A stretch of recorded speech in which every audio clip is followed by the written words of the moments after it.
Yes, today is the 1st of August, and it's Go back to school. the year's almost over, Yeah. and it's time for school to start in a month. So it's hard to believe, isn't it? The older I get, the quicker it goes.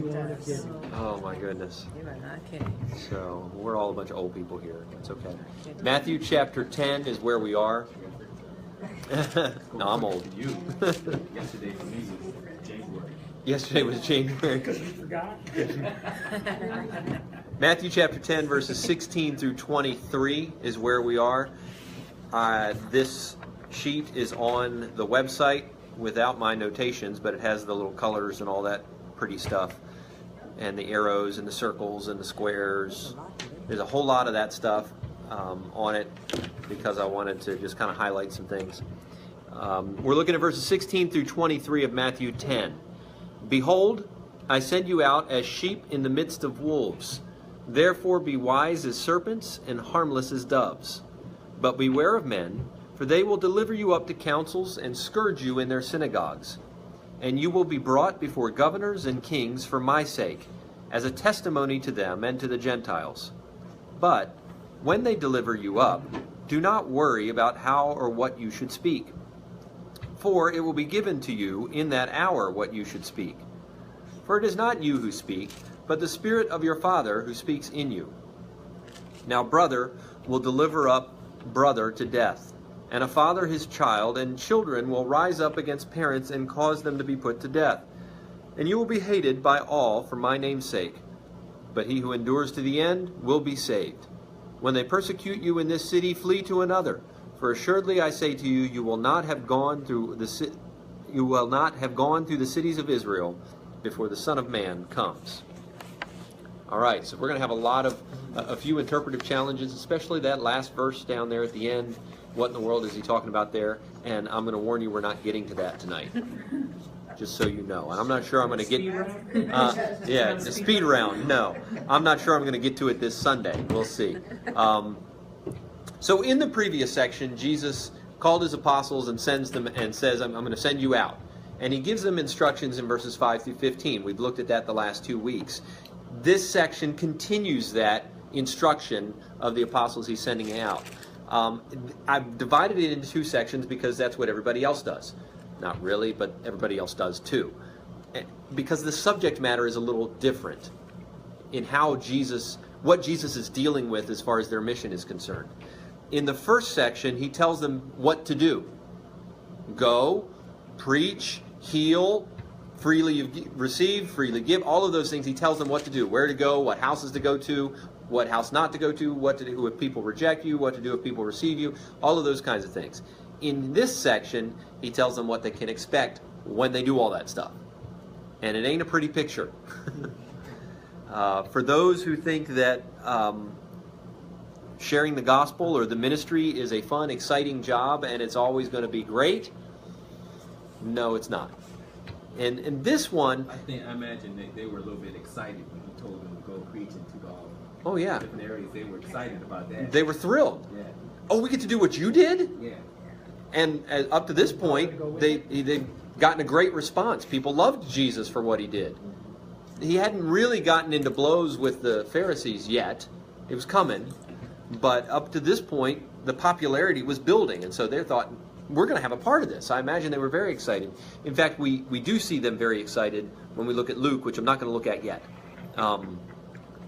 So he starts off with a warning in verse 16. Behold, I send you out as sheep in the midst of wolves. Now again, that's yeah, they're all excited about, I'm going to get to shake the dust of my feet off if people reject me, but and I'm a sheep in the midst of a wolf. Especially James and John, sons of thunder. One call down light thunder on call down the fire from heaven and have. But basically, this is a warning saying it's not going to be a fun time. You're going to get. I mean, what is a sheep? What happens to a sheep in the midst of wolves? They get eaten up. They get mauled and bloodied and torn apart. That's the picture Jesus wants them to see. So it's not a pretty picture, and we see these 2 terms used many, many times in the Bible to refer to the people of God and the people of Satan, the people not of God. We see false teachers referred to as wolves in Acts chapter 20, not sparing the flock. Paul warns the Ephesian elders that they're a bunch of sheep and there's wolves coming in. And they're hiding, they're pretending to be sheep, but they're not, they're wolves. So we see this kind of imagery. The Lord is my shepherd, I shall not want. Psalm 23, a beautiful picture, and he says, thou preparest my table before me in the presence of mine enemies. Now, he's a sheep in the presence of his enemies, because the Lord's his shepherd. Who are the enemies? The enemies are the wolves. And so it is that imagery that Jesus is bringing forth to show them that that mission that he's about to send them on is not going to be easy. Now, as we look at this passage, we're going to see, I've been pointing out the last 2 weeks that as Jesus was giving them instructions and telling them what to do, that he was very limited in his scope initially with where this mission was. This was a short-term mission. We read in Luke that they come back from the mission and report, and that's it. So when you go one-to-one, trying to draw what Jesus was saying, it's very specific to that time period in your interpretation. Our application can spread out a little bit, but your interpretation has to be very specific. When you start to look at what he's going to say here, none of this stuff happened on this short-term mission.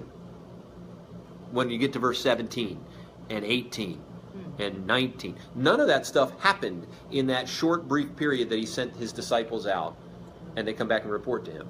So what we know from reality in understanding, and again, in addition to how he says it, he's spreading the timeline a little bit with these kinds of things.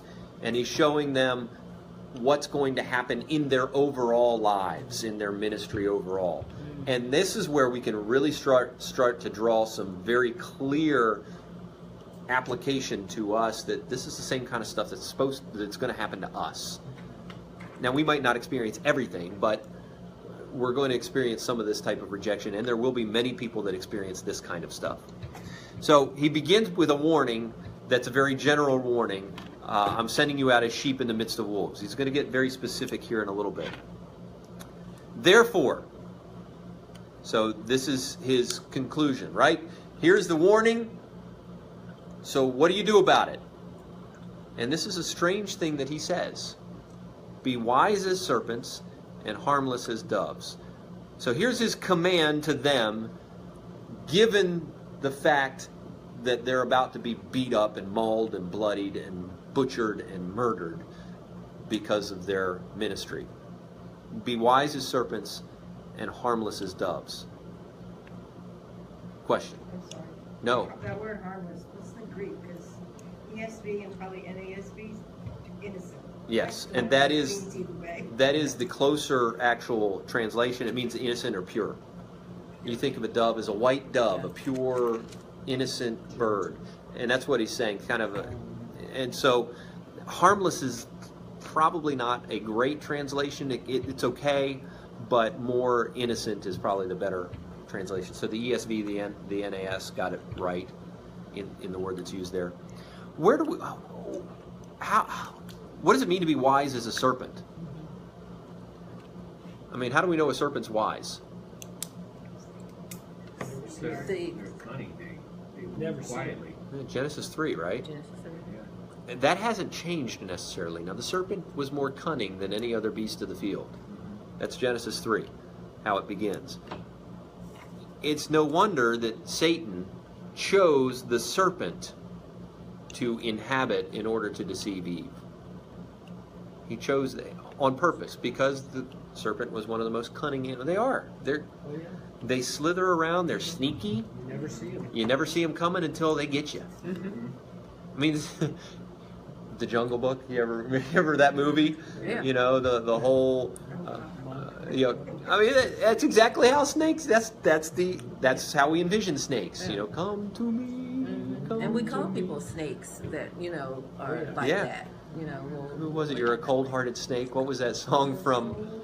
Yeah, what was her name? Paula Abdul. That was Paula Abdul. You're a cold-hearted snake. I mean, they're deceitful. They're sneaky.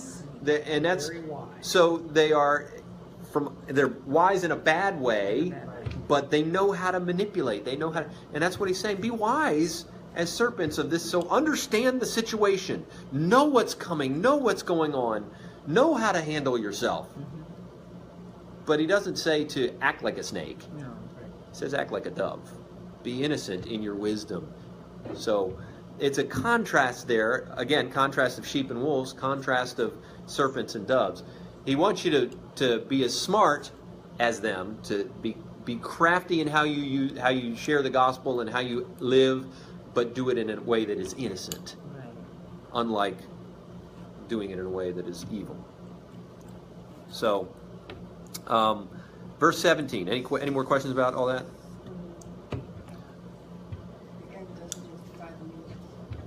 Well, yeah, he doesn't say, yeah, and that's very important. He's not saying be deceitful. Right. That's where the innocent as doves comes in. He's saying have the wisdom, but not the deceitful aspect of it. And the end does not justify the means. No. And so this was exactly the opposite of saying that.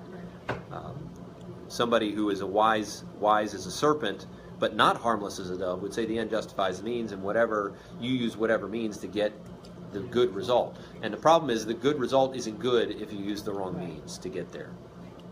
So wise as serpents, be crafty, smart in how you handle things, but do it in a way that is innocent, not in a way that is evil.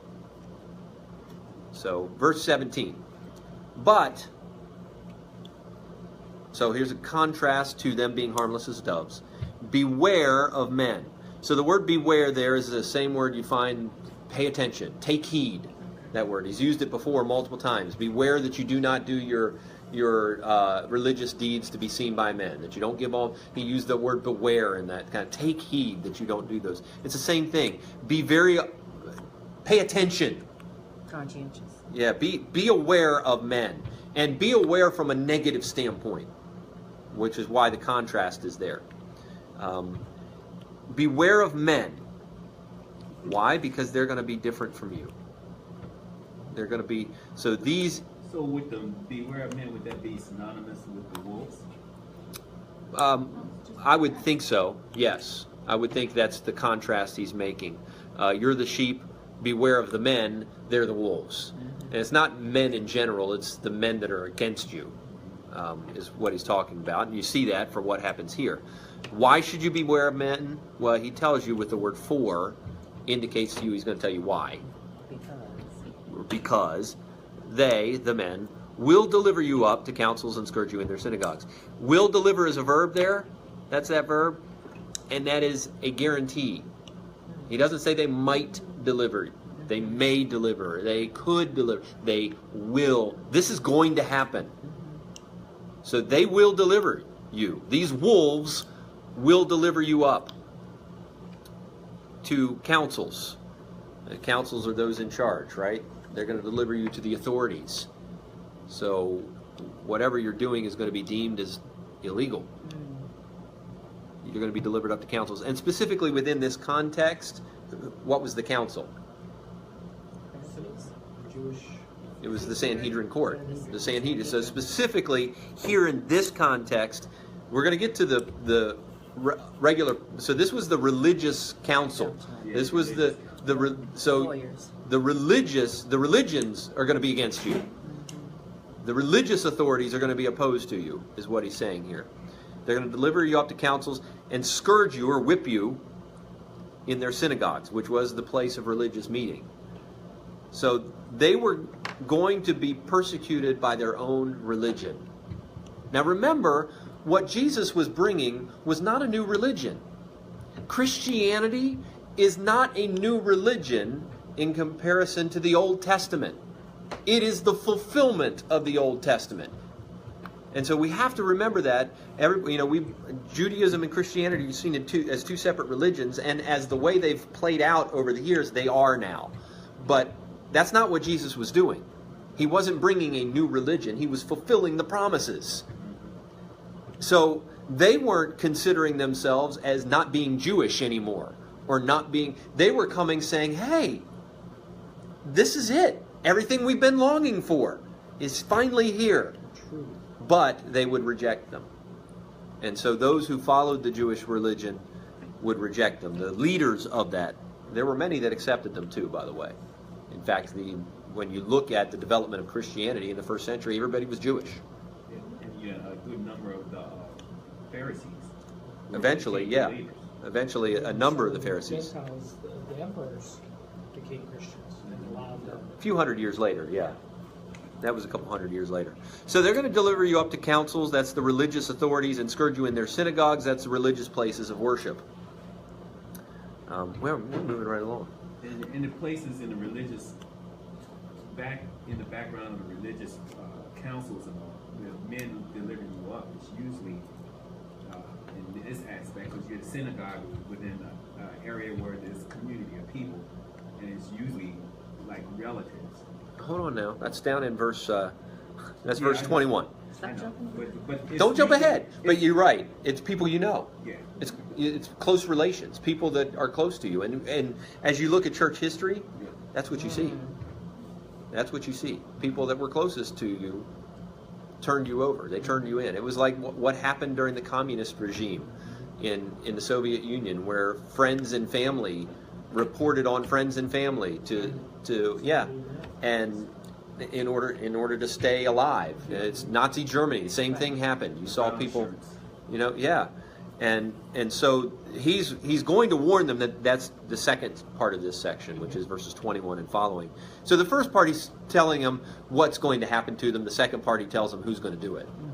So once you get to verse 21, it's who specifically are they? Who are the wolves? And you find out that it's going to be people that are close to you, which is even worse. If it was somebody you didn't know, it's bad enough. Anyways, we'll get to that next week, maybe. So, verse 18, you will be brought. Again, that's another definite verb there. It's future tense, but it's a guarantee there. Will, not may, not could. So it's not an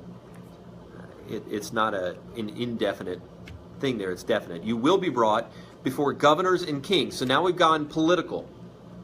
Governors and kings. And in this concept, governors are local rulers. Kings are national. You had King Herod was a king of a larger region under the Roman emperor. And then you had the governor Pilate, who was of a smaller region. And so you had these governors, and then you had kings, and then you had the emperor. And so this is the idea there that both local and national leaders, political leaders, are gonna be your judges. Now, one key phrase here, and I've underlined it in green there, is after the word kings. For my sake. I think this is so important that we understand that none of this matters if we're being hauled before religious councils and scourged in the synagogues and brought before governors and kings because we're a bunch of terrible sinners. We deserve it if we're brought before political rulers because we've done terrible things. We've done things wrong. But if, it's much like Matthew chapter 5 when he said, blessed are you when you are persecuted for my name's sake. And that's exactly what he's saying here. If we're brought before all of this, if all of this happens to us for the sake of Christ, and our only guilt is that we refuse to shut up about the gospel, then that's good.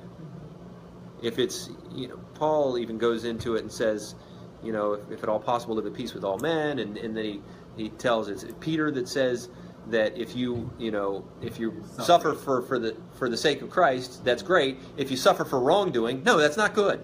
You don't get any benefit from that. That's a big paraphrase there. So also, if you're suffering and you're doing it and you're suffering out of your own pride, that's not good either. No, that's a sin. That's sin. If you're suffering for your sin, you deserve it. But if you're suffering for the name of Christ, humbly, innocently, like a dove, it's good.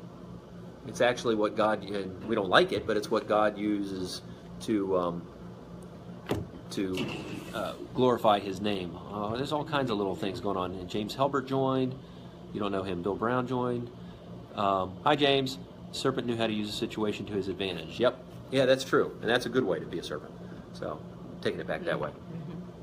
So, again, and this next phrase, after for my sake, gives the benefit of that. As a testimony to them. To who's the them? The governors and the kings, the councils, and those in the synagogues, the wolves. As a testimony to them and to the Gentiles. So now again he's spreading out. Remember, he initially told them don't go to the Gentiles. Right. Only go to the lost sheep of the house of Israel. Well, now this is how we see this is spreading a little bit. This is, and so we realize that this is going to be after this initial short-term thing. He's giving more general principles about what's going to happen in their ministry, in their lives. And that's why we can spread it to the church throughout history and see what happens to the people of God when they bring the gospel to people that don't want to hear it. In a way, he's telling them by when he says the Gentiles, it's like saying the world. Yeah. And that's letting them know Yes. there's no place they can go. That's not Well, going to happen. there's not only that, but there's no place they can go, but there's no place that's going to not have the gospel. Right. They're going to be a testimony. And what is the testimony? See, they're already proclaiming the gospel. They're proclaiming the kingdom of heaven is at hand. They're proclaiming it, so people are hearing it. The testimony is, here is evidence. Again, remember we talked about evidence, and evidence, they initially were going to perform miracles. That was part of the evidence, and then part of the evidence we've talked about is that the changed lives of God's people and how we live together. One other part of evidence, as a big testimony, is the willingness to suffer and die for the name of Christ. That's a huge... Fox's Book of Martyrs, you read that, and you see that the impact that has on people when Christians willingly give themselves for the sake of Christ. It is a great testimony. It opens people's eyes. God uses it. So he tells them that their suffering that they're going to go through is going to be a testimony to both the people that caused them to suffer and to the Gentiles around that watch it and see it. And that happens. You see throughout church history that happened. And I'm going to stop there. We're not going to make it much farther than that. So it's 8:04. Because this next section I have to get into a whole lot with about not worrying about what to speak. I gotta come back. You got to come back next week. You got to come on Sunday morning because I might get that far on Sunday. So like the previous verses, does this specifically apply to the apostles or to all believers in general? Is Jesus referring to them at that time? Yes. Specifically, and what I said was it spreads a little bit because it's more than just that 2-week mission trip that they went on, or the 2-month mission trip, however long that was. And we know that because when you look, they returned from this, and there was another group that he sent out, 70 others that he sent out in Luke chapter 10, and they come back from that, and they're all thrilled that the demons were even submitting to them, and everything went great, you know. So this section spreads a little farther down the line as far as the rest of their lives. And you'll see it play out in the book of Acts. These very things happen in the book of Acts. And I wanted to get into the cross-references of Acts, the end of Acts, which if you're reading through the Bible with us on the reading plan, we just finished it. Where Paul testifies before kings and governors and all of these, and all the Gentiles see it. And so you see this whole thing spreading.